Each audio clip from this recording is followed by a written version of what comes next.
In this video, we're going to show you how to use AI to get usable data out of your credit card statements and how to create a simple pivot table in Excel and even a monthly expense report in just a few key strokes.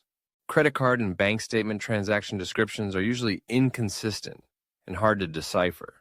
AI can extract those transactions and create good, clear, and accurate vendor or payee names much faster than humans.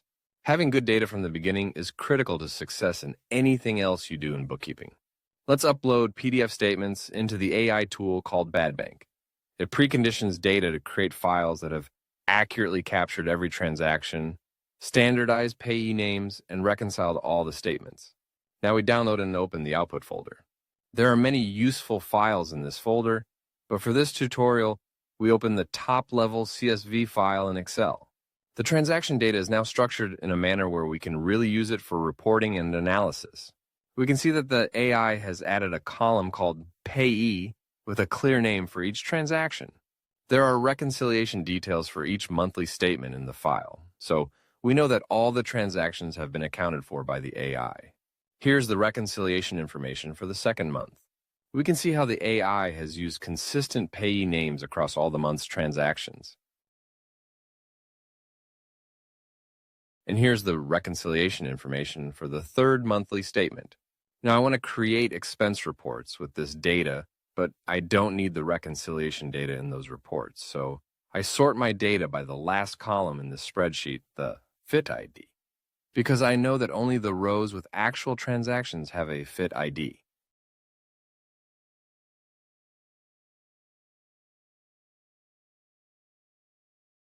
When I sort, I can see that all the reconciliation data is still here, but because of my sorting, they have moved to the bottom of the data range. Now, when I insert a pivot table, I can tell Excel that the data range only goes to row 267.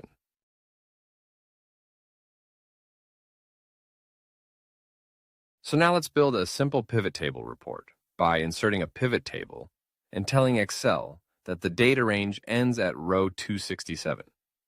Excel has opened up a second tab in the workbook for the pivot table, and here we select Amount and Payee. We leave the payee in the box called Rows, and the amount goes in the sum of the values box. Here's a clean categorized expense summary, ready for tax prep, reporting, or to send to a CPA. Since I have 3 months of data, I might also want to see a report with months as the columns. So I drag the monthly date field into the columns box.